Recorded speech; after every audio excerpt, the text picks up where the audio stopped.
talking about my musical career. Well, starting out, my earliest memory, I was 5 years old, and I wanted to be an archaeologist. And like Dr. Leakey, Dr. Lewis Leakey was my hero. And he used to go be digging in old gorge in Africa, and that was my dream. I wanted to be an archaeologist and discover human remains and dinosaur bones and whatever. And then for my 6th birthday, my parents bought me the Beatles HELP album. So I took this record and I put it on, and I swore this was like yesterday. I can see my little record player. It was black, and it had this like bubbly paper stuck to it, like wallpaper, and it had little silver jousting guys on it.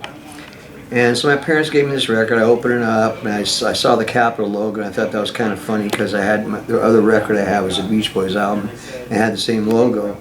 And I'm just tripping out, so I put it down, and I'm watching the thing go around, the rainbow thing. And then this sound came out of there, man. It was like the voice of God, and it was just like, oh my.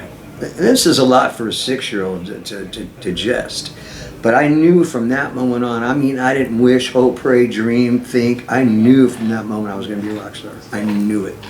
So my whole life just changed. I just threw all the way the archaeology stuff, started focusing on music. And then we moved and met a guy, this guy was playing guitar in the street above me, and I walked up to him and said, hey man, you play pretty good. I go, I sing. He goes, really? He goes, I got a mic. You want to sing in my amp? I go, yeah, okay. So we started singing. I go, hey, we should start a band. I was 11 years old. And he goes, okay. So we got some buddies of his from high school. We started a band. And we didn't do anything. It morphed into another band, which went out and did backyard parties and whatnot. And then I got into another band at age 16 that was doing progressive rock. And they were playing original stuff, and they were playing up in Hollywood. I said, well, am I going to sit in this dingy backyard party band that just wants to play Robin Trower songs, or am I going to go do something that's got some potential, So I split. I went with those guys for a while. They kicked me out for being a drug addict. And that was pretty bad because they took acid like every day. So you had to figure I must have been really off the kilter. So they booted me out, and I went back and I joined another cover band. I found this ad, and with the hopes of grooming them, if they were good enough, grooming them into an original act. And no such luck. Audie was in the band. That's how I first met Audie. And they kicked me out for drugs, and they asked me back, and they just said, just don't do drugs at the show. I was like, okay. And then I finally said, you know what, guys, we should go original. No, we're not ready. I go, well, you know what, I am. See you later. So I split, and then this guy, Mark Kendall, kept calling me up, and he was from the Crosstown Rival band, right? I never heard them, but they suck, because they're our rivals. Oh, those guys suck. Zizix, oh, they suck. You know what I mean? And so this guy that sucks keeps calling me for like 6 months. You gotta come audition for my band, man. I'm like, oh man, these guys suck. What do I want to go down there for? So finally I get sick of the guy calling me. I go, okay, I'll go. So I get down there, sure as I thought, they suck. Fat drummer, playing side stick, bass player's got a mustache. I'm like, what is this? I go, well, you know what? I'm really looking for something original. And he goes, well, come here for a minute, come here. He takes me in another room, he starts playing me some songs.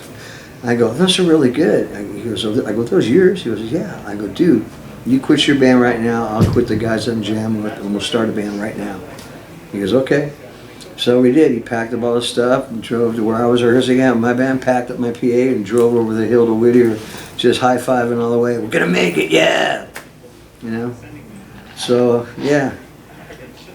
And then many records later, So we had a lot of good times. I miss him.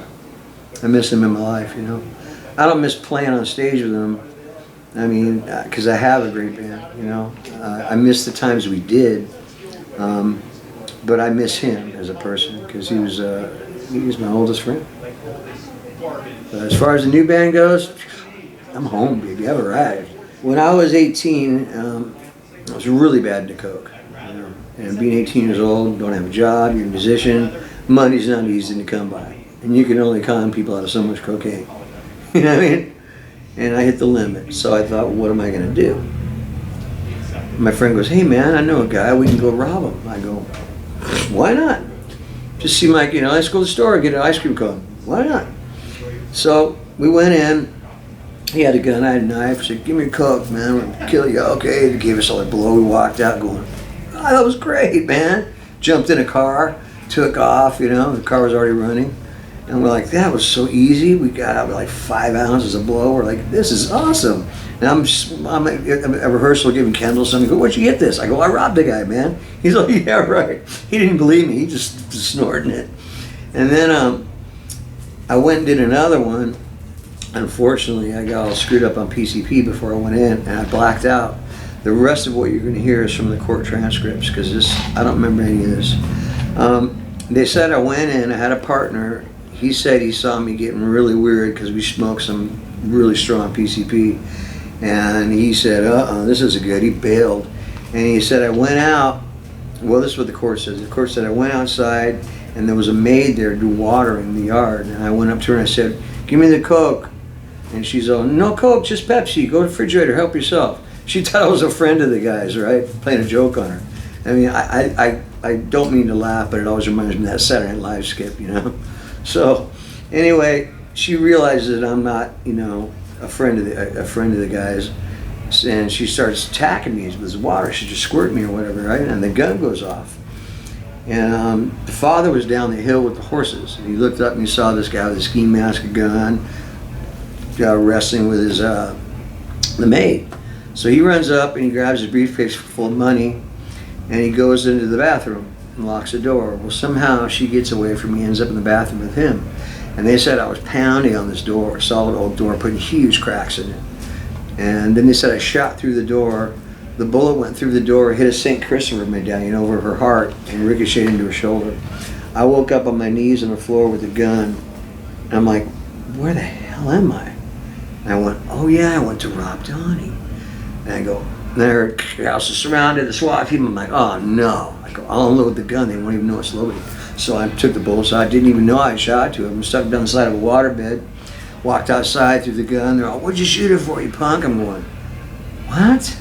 And then I heard my dad's voice tell me, one of these days you're gonna get all hopped up in this stuff, you're gonna shoot somebody. And I'd be like, yeah, right, Dad, I'm gonna have a gun, how am I gonna shoot somebody? I'm going, I fucking shot somebody. Unbelievable. And then I go to court, they give me 8 years. And through a bunch of clerical mistakes and screw-ups here and screw-ups there, I get out in 11 months. And after 11 months and a year or so later, I signed my first record deal. So I got out, I must have been just 20. Or almost 20, I'm not shy of 20. And I had a show 6 days after I got out, our first show through the... I'm like coming out of jail, a mustache, you know, big old band, big old bell-bottom Levi's, a t-shirt, you know. And they go, nope. They throw these Jordache jeans on me and all this other stuff, spandex. I'm going, what?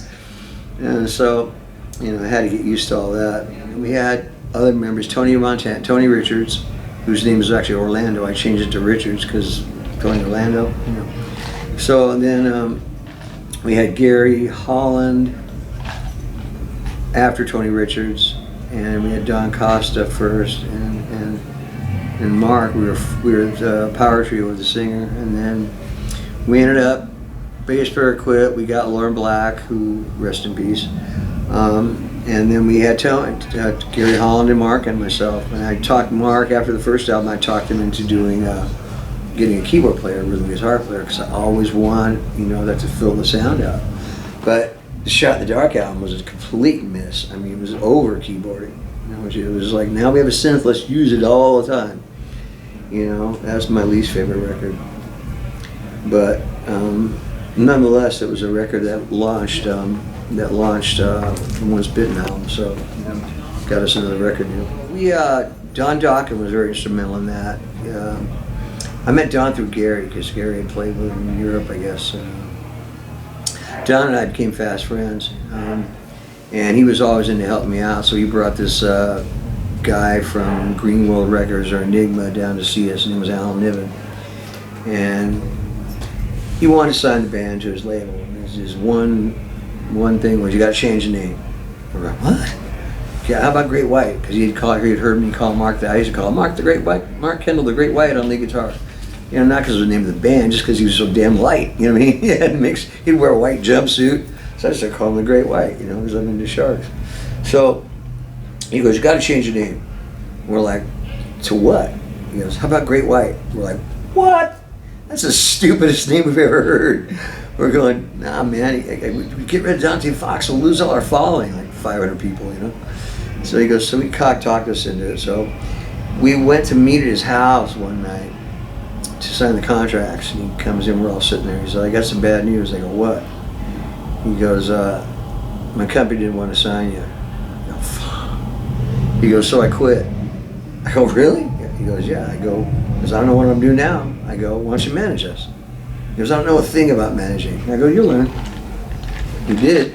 You know, for a while he was you know, one of the top managers in the business, handled us in Guns N' Roses, you know. But then he took that big stick and waved it around at one too many people, and then when he lost Guns N' Roses, we were screwed. Like, nah, ain't doing you no favors, man. Remember what you did with Guns N' Roses to us? So it was time to let him go. I wish him the best, but bye-bye.